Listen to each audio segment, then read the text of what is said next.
जय हिंद दोस्तों। लास्ट के लेक्चर में हमने हड़प्पा सभ्यता पर आए हुए सारे क्वेश्चंस की बात कर ली है और हिस्ट्री पीवाईक्यू सीरीज के तहत अब हमारा अगला अध्याय होगा ऋग्वैदिक पीरियड और लाटर वैदिक पीरियड के ऊपर। और हम लोग देखेंगे कि किस तरह से यहाँ पे क्वेश्चन आए हैं और काफ़ी सारे क्वेश्चन, जिस तरह से हमने हड़प्पा सभ्यता के अंदर काफ़ी क्वेश्चन किए थे, 45 से भी ज़्यादा क्वेश्चन किए थे। इसी तरह से यहाँ पे भी हम लोग, और वो सारे प्रीवियस ईयर क्वेश्चन होंगे, क्योंकि मेरा मानना है प्रीवियस ईयर क्वेश्चन ही हमें सही राह दिखाते हैं और इससे हमें पता चलता है कि हमें क्या प्रिपेयर करना है और क्या नहीं।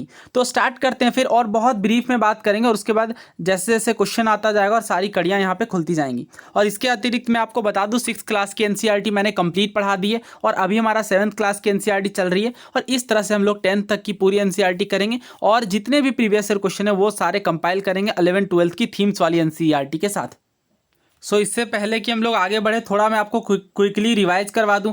देखिए, हड़प्पन सिविलाइजेशन के अंदर हमने समझा था कि किस तरह से मेच्योर हड़प्पन फेजेस में जो शहरें हैं वो अबंडन किए जाने लगे। और अगर आपको सीएपीएफ वाला वो क्वेश्चन याद हो जो आपसे पूछा गया था कि चोलिस्तान में कब जो है वो शहर खाली किए जाने लगे, तो वहाँ पर भी हमने देखा कि जो बड़े बड़े शहर हैं वो उनमें जनसंख्या घटती गई और लोग बाकी जगहों पर माइग्रेट होने लगे और इस तरह से इतनी बड़ी सभ्यता का अंत हुआ। और इसके प्रोबेबल रीजन्स पर भी हमने बात की थी। मे बी रीज़न हो आर्यंस ने अटैक किया हो, या फिर मे भी रीज़न हो बाढ़, सुनामी, डिफरेंट तरह के जो नेचुरल फिनोमिना होते हैं उन्हें भी जिम्मेवार ठहराया जाता है।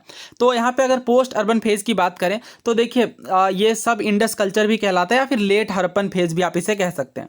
और जिस तरह से हमने बात की थी कि कितने जब मेच्योर हड़प्पन फेज में हम लोग देख रहे थे, जो कि मिडिल वाला फेज था, एक हुआ starting phase, yearly phase, yearly Harappan phase, दूसरा मेच्योर फेज और तीसरा बाद में आएगा लाटर फेज, लाटर हड़प्पन फेज। तो मेच्योर वाले फेज में हमने देखा, और ऑफ कोर्स ईयरली और मेच्योर फेज के बीच हमने देखा है कि किस तरह से शहरीकरण हुआ। उसके बाद जो बड़े बड़े सिटीज़ हैं उनमें ड्रेनेज सिस्टम और सारी चीज़ें देखने को मिलती हैं, और ये कंप्लीटली आप कह सकते हैं शहरी सभ्यता थी। यहाँ पे रूरल एलिमेंट नहीं देखने को मिलते। लेकिन जब आप लाटर हड़प्पन फेज में देखेंगे तो यहाँ पे रूरल सेटलमेंट देखने को मिलते हैं। यानी आप कह सकते हैं कि जो शहर है डिक्लाइन कर रहे हैं। इसके पीछे का रीज़न ट्रेड डिक्लाइन करने लगा, लोगों की सोर्स ऑफ इनकम घट गई, और मे बी जैसे एग्रीकल्चर जिस तरह से फ्लरिश कर रही थी वो चीज़ें घटती गई। तो ये सब रीजन्स थे और इन चीज़ों पर हमने बात की हुई है। दोस्तों, एक बात मैं आपको और बता दूं, जैसे यूपीएससी के जो डिफरेंट एग्जाम्स हैं, सीडीएस, एनडीए, सीएपीएफ, सीआईएसएफ, इनमें क्या होता है कि जो क्वेश्चंस हैं हिस्ट्री के, अगर आप देखें जनरली, तो वो थीम सीरीज जो आती है 11th 12th उनसे क्वेश्चन आते हैं। लेकिन बहुत बार क्या होता है, ये तो ठीक है एनडीए सीडीएस की हमने बात की, लेकिन जब हम लोग सिविल सर्विसेज में देखते हैं तो 80 to 90% केसेज में जो मेडिवल और एंशियंट हिस्ट्री है वो ओल्ड एनसीईआरटी वाली आती है। जो आर एस शर्मा की बुक है एंशियंट की, और जो सतीश चंद्र वाली बुक है मेडिवल की, उनसे। तो सवाल ये उठता है कि फिर किन बुक को कवर किया जाए, क्योंकि ऑलरेडी काफ़ी सारे सोर्सेज हैं हिस्ट्री के। तो यही जो इस लेक्चर का माध्यम है, मैं क्या कर रहा हूँ, सारी चीज़ें एक साथ कंपाइल कर रहा हूँ, और जितने भी क्वेश्चन हैं किसी भी बुक से आए हो हिस्ट्री के, हमारे टॉपिक के अंदर वो आते हैं, तो वो हम लोग कवर करेंगे और देखेंगे भी कि इनसे इर्द गिर्द और कौन कौन से पॉइंट बनते हैं, ताकि अगर उनसे संबंधित कोई प्रश्न आए तो वो हमारा गलत ना हो। ओके, तो ये अप्रोच रहेगी। और इसके बाद में कुछ लोग और पूछ रहे थे, बहुत सारे लोग, कि जो हिस्ट्री है उसके लिए आप कौन सी बुक फॉलो करें, न्यू या ओल्ड। तो अगर आप इस लेक्चर को डेडिकेटली फॉलो कर रहे हैं और नोट्स बनाते हुए चल रहे हैं तो आपको कोई खास बुक पढ़ने की जरूरत नहीं पड़ेगी। और अगर फिर भी आप पढ़ना चाहते हैं तो आप 6th to 12th तक की एनसीईआरटी न्यू वाली ही पढ़ें, क्योंकि ओल्ड वाली में जो जो पॉइंट्स एक्स्ट्रा हैं, जो प्रीवियस ईयर क्वेश्चन है, वो सारे इस लेक्चर्स में हम लोग कवर करेंगे ही। और आपके सोर्सेज अपने लिमिटेड रखने चाहिए ताकि आप मल्टीपल रिविजन्स कर सकें। ये ओल्ड एनसीईआरटी है आर एस शर्मा की। इसमें भी हम लोग कुछ इंपॉर्टेंट पॉइंटर को कवर कर लेंगे और उसके बाद प्रीवियस ईयर क्वेश्चन करेंगे, ज़्यादा बेहतर होगा। देखिए, कितना भी टाइम लगे और कितनी भी लेंदी जाए लेक्चर्स, उससे फ़र्क नहीं पड़ता। फ़र्क ये पड़ता है कि एक बार, क्योंकि हम लोग बार बार पढ़ने से अच्छा होता है किसी एक टॉपिक को अच्छे से कर लिया जाए और बार बार उसी चीज़ को रिवाइज किया जाए। ये सबसे बेहतर अप्रोच होगी। और देखते हैं फिर यहाँ पे, तो हम लोग यहाँ पे बात करेंगे आर्यंस के आगमन की और ऋग्वेद के विषय में पढ़ेंगे। तो ये अभी हम लोग ऋग्वेद का फेज होगा, उसके बाद लाटर वैदिक फेज अगले लेक्चर में देखेंगे। तो यहाँ पे स्टार्ट करते हैं। फिर देखिए, आर्यंस का सबसे पहले मतलब क्या होता है और किस तरह का इनका भारत में आगमन हुआ और ये कहाँ से आए, बहुत सारे तमाम तरह के सवाल हैं, उन सारे चीज़ों को यहाँ पे समझेंगे। तो सबसे पहली बात तो ये देखिए, ये कह पाना बहुत ही मुश्किल है और बहुत सालों से इस पर वाद विवाद चलते आ रहे हैं। चीज़ें ये है कि जो आर्यंस है उनके विषय में कहना मुश्किल होता है कि ये एक रेस से बिलोंग करते हैं या नहीं, लेकिन इतना हम लोग ज़रूर कह सकते हैं कि इनके कल्चर मोर और लेस सेम टाइप के थे। और इनकी जो सबसे खास बात थी, जो इन्हें एक सूत्र में पिरोती थी, वो था इनका कॉमन लैंग्वेज। यानी कहने का अर्थ यह है कि सारे आर्यंस यहाँ पे एक ही तरह के भाषा का प्रयोग करते थे। और आर्यन वर्ड जो है ये रिप्रेजेंट करता है किन चीज़ों को, यहाँ पे पढ़िए, एक स्पीच ग्रुप को। ये सिविल सर्विसेज में क्वेश्चन क्वेश्चन आया हुआ है, अभी हम लोग उन क्वेश्चंस को भी ऑफ कोर्स करेंगे। तो यहाँ पे आपको ध्यान रखना है, क्या ये किसी धर्म के लोगों को दिखाता है, क्या ये किसी जाति के लोगों को दिखाता है? बिल्कुल नहीं, ये सिर्फ और सिर्फ स्पीच ग्रुप को रिप्रेजेंट करता है, आर्यन वर्ड। ओके, तो ये चीज़ें आपको अच्छे से समझ लेनी है और इन्हीं चीज़ों पे क्वेश्चंस बनेंगे। नाउ आगे बात करते हैं, और ये तो हमें पता ही है कि ये इंडो यूरोपियन लैंग्वेज बोलते हैं, जैसे संस्कृत हो गई, हिंदी हो गई, ये सारी भाषाएं इंडो यूरोपियन का पार्ट है। और इसके अलावा बहुत सारे लैंग्वेज इस लैंग्वेज ग्रुप के अंदर आते हैं। और जो आर्यन से ये सवाल उठता है कि ये ओरिजिनली कहाँ पे रहते हैं, तो माना जाता है कि somewhere in the steppes stretching from southern Russia to central Asia, यानी जो सदर्न रसिया है और जो सेंट्रल एशिया है, इनके बीच के जो स्टेपीज वाला रीजन है, यहाँ के ये माने जाते हैं। और अगर आप देखें तो सर्टेन जो एनिमल्स के नेम हैं, जैसे हॉर्सेज के नेम और इन चीज़ों के नेम भी यहाँ पे एक दूसरे इंडो यूरोपियन लैंग्वेज से मेल खाते हैं। तो इस बात की जो कि एक पुष्टि करती है कि हाँ, यहाँ से ही लोग आए होंगे। और अगर बात करें इनके लिविंग स्टाइल की, तो यहाँ पे आप देख सकते हैं earliest life seem to have been mainly pastoral agriculture. और अगर सेकेंड ऑक्यूपेशन देखें तो एग्रीकल्चर थी। तो सबसे प्राइमरी एग्रीकल्चर यहाँ पे क्या था? पेस्टोरलिज्म, यानी बेसिकली जानवरों की देखरेख। और दूसरा यहाँ पे जो काम है वो था एग्रीकल्चर का। तो आपसे ऐसे पूछा जाएगा क्या प्राइमरी एक्टिविटी एग्रीकल्चर थी, तो यहाँ पे जवाब होगा नहीं, प्राइमरी एक्टिविटी यहाँ पे पेस्टोरलिज्म थी। और अगर जानवरों की बात की जाए तो सबसे इंपॉर्टेंट रोल यहाँ पे हॉर्स प्ले करते हैं। ठीक है, हमें पता है हड़प्पन सभ्यता में हॉर्स के रिमेन्स तो मिले हैं, लेकिन जो हॉर्स का डोमेस्टिकेशन है वो नहीं किया गया था। लेकिन जो ऋग्वेदिक एरा है उनमें हम लोग देखेंगे कि सबसे ज़्यादा डोमेस्टिकेशन हॉर्स का ही देखने को मिलता है। और ज़्यादातर वार जो है, ज़्यादातर युद्ध जो है वो घोड़ों पर ही लड़े जा रहे थे। अच्छा, अगर भारत के संदर्भ में बात करें कि आर्यंस कहाँ से हैं, तो इनका सबसे पहला ओरिजिन हमें देखने को मिलता है ऋग्वेद में। और ऋग्वेद अर्लीस्ट टेक्स्ट है, हमें पता है, अभी हम लोग वेद के विषय में देखेंगे भी। और ये प्रेयर्स का कलेक्शन है, जो कि विभिन्न देवताओं के लिए जो हाइम्स लिखे गए हैं वो रिप्रेजेंट करता है। कौन कौन से, जैसे इंद्र हो गए, मित्र हो गए, वरुण हो गए, और अदर गॉड्स के विषय में ये लिखा गया है। अच्छा, मंडल कितने हैं, ये भी क्वेश्चन कभी कभी पूछा जाता है। तो ऋग्वेद में 10 मंडल हैं। और मंडल्स का मतलब होता है पार्ट। और जो सबसे खास बात यह है कि जो हम लोग टेक्स्ट की बात कर रहे हैं ऋग्वेद की, इनमें काफ़ी सारी चीज़ें जो है वो अवेस्ता से मेल खाती हैं। अवेस्ता क्या है? तो अवेस्ता एक ओल्डेस्ट टेक्स्ट है ईरानियन लैंग्वेज में। ठीक है, ये बात भी आपको ध्यान रखनी है।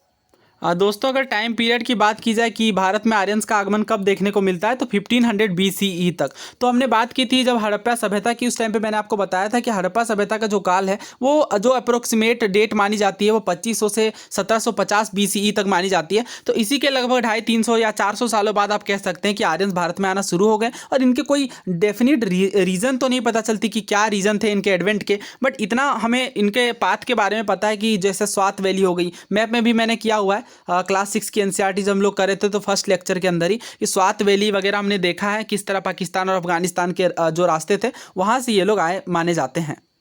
अगर बात करें इनके निवास स्थान की, तो पाकिस्तान, इंडिया में अगर आप देखें तो नॉर्दर्न रीजन में और अफगानिस्तान में, इन जगहों में ये स्टार्टिंग में रहते थे। और कुछ रिवर्स के भी नाम दिए गए जिनसे हम आइडेंटिफाई कर सकते हैं, जैसे रिवर कुबा हो गई और जो इंडस रिवर हो गई। इंडस रिवर के बारे में हमें पता है, इनके 5 ब्रांचेस, जो 5 अदर रिवर्स हैं इंडस के सहयोगी रिवर्स। और ये सारी चीज़ें क्योंकि ऋग्वेद में देखने को मिलती हैं, इसलिए ये बातों की पुष्टि हो जाती है। तो यहाँ से दूसरी पॉइंट आपको ये नोट करनी है, वेरी इंपॉर्टेंट, कि जो सिंधु है, जो कि आज के डेट की इंडस रिवर है, ये सबसे ज़्यादा बार मेंशन्ड है। और ये अगर आप देखें तो is the river par excellence of the Aryans, यानी आर्यंस की जब बात आती है तो यहाँ पे देखने को मिलता है सिंधु रिवर का जिक्र सबसे ज़्यादा बार ऋग्वेद में और डिफरेंट वेद में। लेकिन जब बात आएगी सबसे बेस्ट रिवर की, तो नाम आएगा सरस्वती रिवर का, जिसे नदी तरना रिवर कहा जाता है। तो अगेन फिर से समझ लीजिए, क्योंकि ये सिविल सर्विसेज में क्वेश्चन पूछा हुआ है कि सबसे ज़्यादा बार किस रिवर का जिक्र मिलता है, तो सिंधु रिवर का वेदों में। ठीक है, और सेकेंड बात हमने देखी, सरस्वती सबसे बेस्ट रिवर मानी जाती है, जिसे नदी तरना कहते हैं। आर्यंस का भारत में आगमन कई सारे फेजेस में देखने को मिलता है, एक ही बार सारे आर्यंस नहीं आते। फर्स्ट फेज की अगर हम लोग बात करें तो 1500 BC में हमने देखा। और जब ये आते हैं तो ऑफ कोर्स वहाँ पे जो इंडिजिनस हैबिटेट होंगे, जो पहले से इनहेबिटेंट्स जो रह रहे होंगे जो लोग, उनके साथ इनका कॉन्फ्लिक्ट देखने को मिलता है। जनरली दास या दस्यु कह लें आप इनके साथ। और ये चीज़ें मैंसन भी और ये चीज़ें इंपॉर्टेंट भी है, अभी हम लोग देखेंगे, इनसे क्वेश्चन भी आए हुए हैं। और जो ऋग्वेद है इसमें मैंसन मिलता है हमें संबर के डिफीट का, जो कि दिवोदास का एक चीफ होता है और जो कि भरता क्लेन का पार्ट है।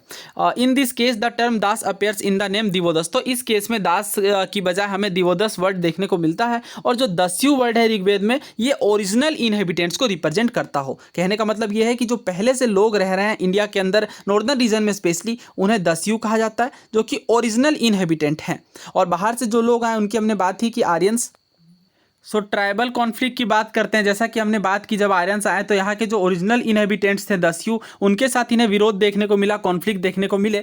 तो यहाँ पे देखिए, अगर ऋग्वेद में अगर आप देखें तो इंद्र की बात की जा रही, जिन्हें पुरंदर भी कहा जाता है। पुरंदर का मतलब होता है कि जो किला बने होते हैं उन्हें ब्रेक करने वाला, उन्हें तोड़ने वाला। लेकिन हमें ये पता नहीं चलता कि आर्यंस यहाँ पे किला बनाते थे या नहीं, किलेबंदी होती थी या नहीं। लेकिन एक बात जो सबसे ज़्यादा आपको ध्यान में रखनी है कि जो आर्यन सोल्जर है वो प्रोबेबली कोट्स ऑफ मेल का यूज़ करते थे। कोट्स ऑफ मेल का मतलब यह है कि हेडगियर, आप कह सकते हैं हेडगियर का इस्तेमाल करते थे ताकि सर को प्रोटेक्ट किया जा सके, जिन्हें वर्मन कहा जा रहा है। और बेटर आर्म्स थे इनके ओरिजिनल इनहेबिटेंट्स के मुकाबले। अब ये बात क्यों इंपॉर्टेंट है, क्वेश्चन देखिए। इस क्वेश्चन को देखिए, ये सिविल सर्विसेज 2017 का क्वेश्चन है। आपसे ऋग्वेदिक आर्यन और इंडस वैली पीपल्स के विषय में पूछा जा रहा है कि क्या दोनों में डिफरेंसेस थी। पहला कहा जा रहा है कि जो ऋग्वेदिक आर्यन है ये कोट ऑफ मेल और हेलमेट का यूज़ करते थे वॉरफेयर में, जबकि जो इंडस वैली के लोग थे इन्होंने कोई ऐसा एविडेंस नहीं छोड़ा जिससे पता चलता हो कि ये हेलमेट का यूज़ करते थे। तो आपने अभी देखा ये स्टेटमेंट डायरेक्टली RS शर्मा, जो ओल्ड NCERT है, उससे लिया गया। इसलिए मैं हमेशा आपको कहता हूँ कि RS शर्मा और सतीश चंद्रा, ये दो बुक्स बिल्कुल मस्ट हैं सिविल सर्विसेज के लिए। एनडीए और सीडीएस के लिए मस्ट नहीं है, उनके लिए आप थीम सीरीज से ऑफ कोर्स कर सकते हैं, सारे क्वेश्चन ऑलमोस्ट थीम से ही आएंगे। बट सिविल सर्विसेज की जब बात आती है तो बिल्कुल ये बुक्स मस्ट है, इसलिए मैं इसी से इस बुक से ही कवर कर रहा हूँ। और तो ये हमने देखा, ऑफ कोर्स ये बात बिल्कुल सही है। हमने हड़प्पा सभ्यता की बात की, वहाँ कोई इस तरह की बात नहीं देखने को मिलती, क्योंकि वहाँ तो हॉर्स की बात ही नहीं मिलती। हॉर्स के अवशेष तो मिलते हैं, लेकिन हॉर्स को डोमेस्टिकेट नहीं किया गया, हॉर्स पर युद्ध नहीं किए जा रहे थे। लेकिन ऋग्वेदिक आर्यंस में ये चीज़ हो रही थी। तो और दूसरा अगर आप देखें, Rigvedic Aryan knew gold, silver and copper, where is Indus Valley people knew only copper and iron. हमने तो सबसे पहली बात यही की थी कि इंडस वैली में आयरन देखने को मिलता ही नहीं। ये चीज़ आपको बिल्कुल मैंने क्लियर समझा दी है कि इंडस वैली की सबसे खास बात यही थी कि आयरन के कोई भी इंस्ट्रूमेंट नहीं देखने को मिलते, और महाजनपद और बाकी आगे चल के हमें काफ़ी बाद में आयरन्स देखने को मिलते हैं। और ये चीज़ मैंने आपको इस तरह से भी समझाई है कि अगर आयरन्स मिलते तो हो सकता है थोड़ी कहानी कुछ और होती, क्योंकि आयरन्स मिलने का मतलब ये है कि ज़्यादा हथियार बनाए जा सकते हैं, ज़्यादा मजबूत। और इसके अलावा जैसे अगर फॉरेस्ट क्लियरेंस की बात हो गई, और भी बहुत सारे टूल्स बनाए जा सकते हैं। तीसरा देखिए, Rigvedic Aryan had domesticated the horse whereas there is no evidence of Indus Valley people having been aware of this animal। क्या आपको सुरकोटदा के विषय में याद है? मैंने आपको बताया था कि सुरकोटदा जो कि गुजरात में है, वहां पे हॉर्स रीमेन देखने को मिलते हैं, और ये इंडस वैली का एक साइट था सुरकोटदा।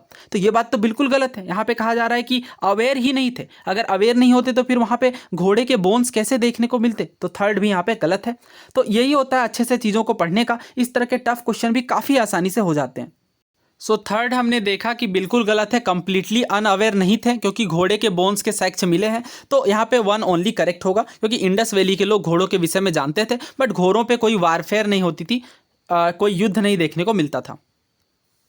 सो ये देखिए, ये सिविल सर्विसेज 1919 का क्वेश्चन है। आपसे पूछा जा रहा है जो टर्म आर्यन है वो क्या डिनोट करता है। तो अभी क्या ये कोई नोमेडिक पीपल है, क्या एथनिक ग्रुप को रिप्रेजेंट करता है, क्या सुपीरियर रेस है? नहीं, हमने देखा कि आर्यन का सिंपल मतलब है एक स्पीच ग्रुप, क्योंकि आर्यन जो आए भारत में वो उन सभी लोगों की जो भाषा है वो सेम देखने को मिलती है, इसलिए एक स्पीच ग्रुप से इसे एसोसिएट किया जाता है। इसके अतिरिक्त हमने इंडो आर्यन पर भी बात की, जो संस्कृत है, इंग्लिश है, और जो बाकी भाषाएं हैं वो एक दूसरे से काफ़ी मेल खाती हैं। माना जाता है कि इन लैंग्वेजेस का ओरिजिन भी इंडो आर्यन लैंग्वेज ग्रुप हैं।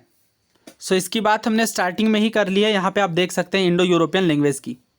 नाउ इस क्वेश्चन को देखिए, ये यूपीएससी सिविल सर्विसेज 1996 में पूछा गया। आपसे पूछा जा रहा है अर्ली वैदिक लिटरेचर में, यानी बेसिकली ऋग्वेदिक पीरियड में किस रिवर का जिक्र सबसे ज़्यादा बार देखने को मिलता है? तो सरस्वती सबसे इंपॉर्टेंट रिवर है, लेकिन सबसे ज़्यादा बार किस नदी का उल्लेख देखने को मिलता है? सिंधु नदी का। हमने देखा, ये करेक्ट आंसर ऑप्शन ए है।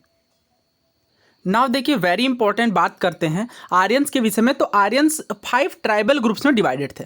इस बात का आपको ध्यान रखना है, जिन्हें 5 जन कहा जाता है, 5 जन कहा जाता है, और नाम से भी स्पष्ट है 5 जन, यानी 5 जगहों में ये डिवाइडेड थी। और ये देखिए ट्रेडिशन के अकॉर्डिंग इसलिए कहा जाता है क्योंकि ये चीज़ें पुष्टि करना डिफिकल्ट होता है, काफ़ी पहले की बात है।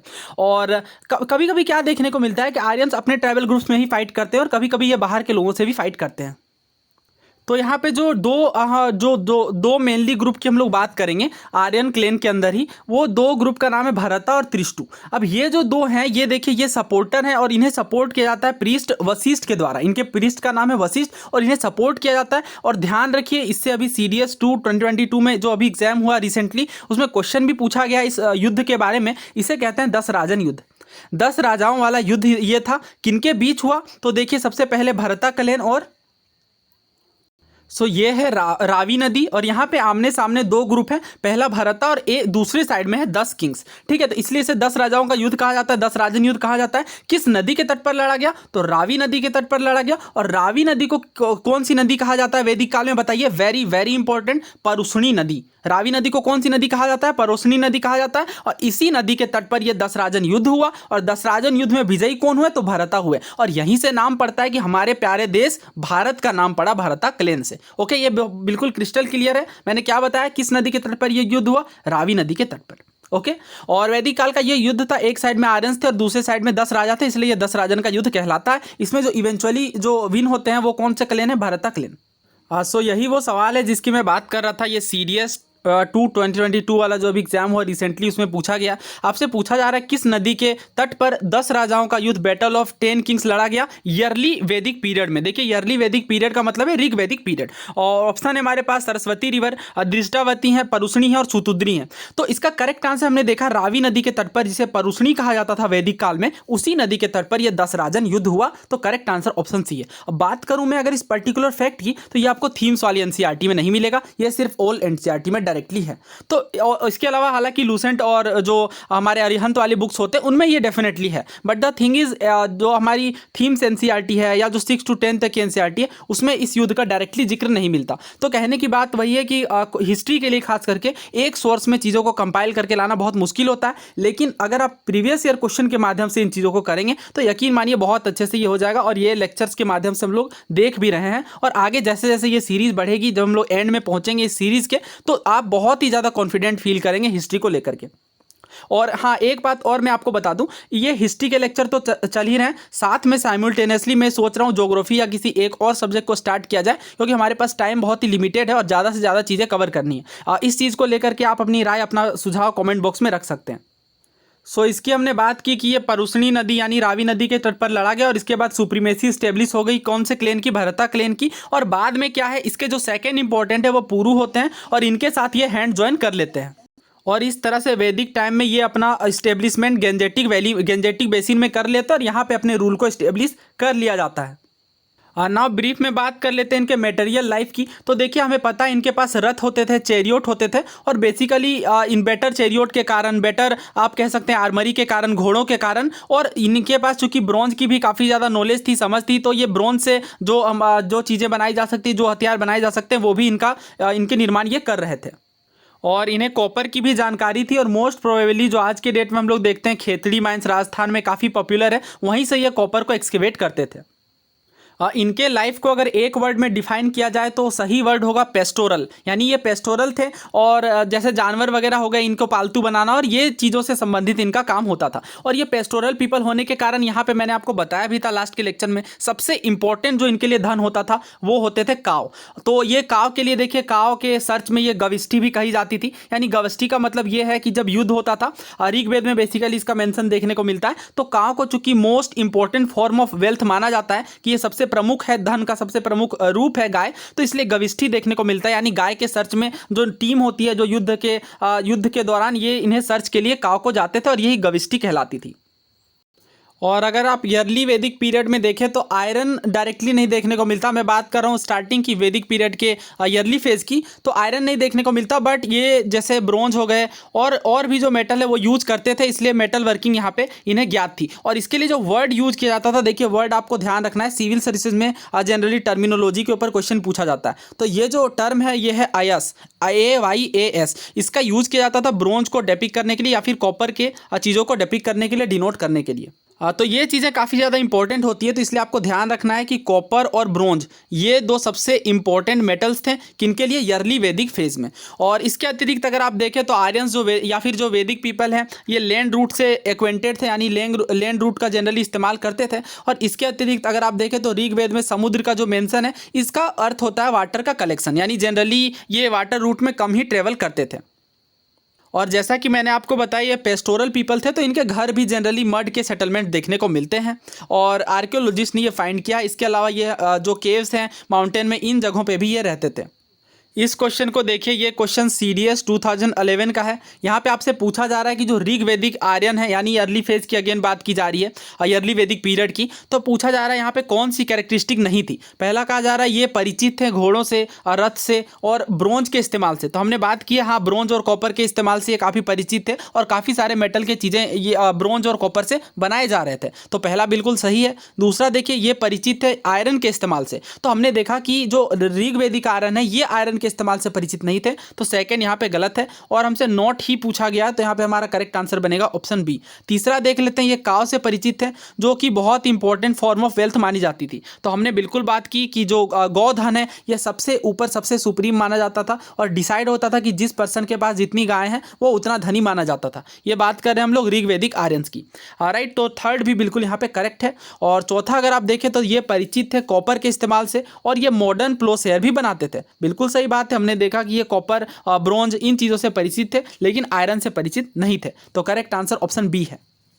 सो आज के लिए इतना ही रखते हैं। आइए हम लोग क्विक रिकैप कर लेते हैं। सबसे पहले हमने आर्यंस के एडवेंट की बात की, आगमन की बात की, तो उससे हम लोग वेदों की बात की। सबसे पहले वेदों में इन बात का जिक्र मिलता है जिसमें ऋग्वेद सबसे प्राचीन है और ये जो वेद के टेक्स्ट हैं वो काफ़ी ज़्यादा अवेस्ता से मिलते हैं जो कि ईरानियन लैंग्वेज की काफ़ी प्राचीन टेक्स्ट है। और हमने देखा कि ये वेव्स में आते थे, यानी बहुत सारे लोग एक बार आए फिर दो बार आए, इस तरह से आर्यंस का आगमन हो रहा था। और 1500 BC में पहला वेव देखने को मिलता है ऋग्वेदिक पीपल का और इनका युद्ध चलता है दस्युओं के साथ और बाद में ये फिर विजयी भी होते हैं। और दस्यु देखिए, दस्यु ओरिजिनल इनहेबिटेंट्स हैं जो रहते थे इंडियन सब कॉन्टिनेंट की अगर हम लोग बात करें तो। और ऋग्वेद में भी इसका मेंशन हमने देखा और ये भी हमने बात की कि किस तरह से जो ओरिजिनल इनहेबिटेंट है सांबर उसे हरा दिया जाता है दिवोदस के द्वारा। और इसी तरह से फिर आगे बात की जाती है तरह से दस्यु की, और जो कि आर्यन चीफ होते हैं जो कि दस्युओं को हरा देते हैं, जो कि ओरिजिनल इनहेबिटेंट होते हैं, मूलवासी होते हैं।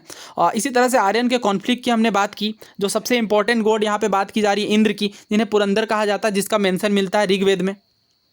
उसके बाद हमने देखा था कि आर्यन किस तरह से सक्सीड करते हैं। पहली चीज़ तो इनके पास रथ होते हैं जो कि घोड़े की होती हैं। दूसरा चीज़ हमने देखा इनके पास काफ़ी सारे सोल्जर भी होते हैं। और तीसरी चीज़ हमने बात की थी कि ये हेलमेट वगैरह का भी यूज़ करते हैं और इनके आर्म भी बेटर थे। तो ये देखिए यहाँ पे कोट ऑफ मेल की बात की जा रही है, ये सिविल सर्विसेज में क्वेश्चन भी आया, वो क्वेश्चन भी हमने किया। और इसके अलावा देखिए आर्म बेटर थे जो कि मोस्ट प्रोबेबली ब्रोंज के बनाए जाते थे, क्योंकि हमने बात की ईयरली वैदिक फेज में आयरन का इस्तेमाल नहीं देखने को मिलता है। तो ये सब बातें ही हैं जो आपसे एग्जाम में पूछी जाएंगी। इसके अलावा हमने बात की कि किस तरह से आर्यंस जो है वो 5 ट्राइब्स में डिवाइड हो जाते हैं जिन्हें पंचजन कहा जाता है, जिसमें से मेन क्लेन है भरत और त्रिष्टु। और बाद में हमने देखा 10 राजन का युद्ध की किस तरह से बैटल ऑफ 10 किंग जो हुआ परुष्णी यानी रावी नदी के तट पर, जिसमें फाइनली भरता क्लेन विजयी होते हैं। और सबसे इंपॉर्टेंट ट्राइब की हमने बात की पुरु की, जो आगे चल के भरत और पुरु मिलकर के कुरु बनते हैं, जो कि गेंजेटिक वैली में अपना राज स्थापित करते हैं। मेटेरियल लाइफ की हमने बात की कि गाय के लिए किस तरह के युद्ध जो है वो देखने को मिलते हैं, जिन्हें गविष्टि कहा जाता है, जो कि गाय के सर्च के लिए युद्ध होते हैं। इसके अलावा हमने ये भी देखा कि युद्ध में मेटल वर्किंग देखने को मिलती है, चैरियट रथ देखने को मिलते हैं, हॉर्सेज और बाकी सारी चीज़ें देखने को मिलती हैं। और हमने ये भी बात की कि ये लोग शहरों में नहीं रहते बल्कि मड की सेटलमेंट बना करके रहते हैं, क्योंकि ये कौन से लोग हैं, पेस्टोरल पीपल हैं, राइट। तो इतना ही हमने किया है और काफ़ी सारी यहाँ पे बातें हमारे लिए और भी इंपॉर्टेंट है जिन्हें हम लोग नेक्स्ट लेक्चर में देखेंगे। और यहाँ पे हमने बहुत ही कम क्वेश्चन किए हैं, लेकिन इस टॉपिक में अगर आप देखें तो 30 से भी ज़्यादा आई थिंक मैंने काउंट नहीं किया है, बट आई थिंक 40+ यूपीएससी के प्रीवियस ईयर क्वेश्चन होंगे। तो उन सारे क्वेश्चन को हम लोग सब्सिक्वेंट वीडियोज़ में करेंगे। और ये लेक्चर आपको कैसे लग रहे हैं आप इस पर अपनी राय दे सकते हैं कॉमेंट बॉक्स के अंदर। और रिविज़न भी लास्ट में हम लोग कर लेते हैं क्विकली, क्योंकि ये काफ़ी ज़रूरी होता है। तो वीडियो में एंड तक बने रहने के लिए थैंक यू। और अगर आप चैनल पर नए हैं तो चैनल को सब्सक्राइब करना ना भूलें। जय हिंद।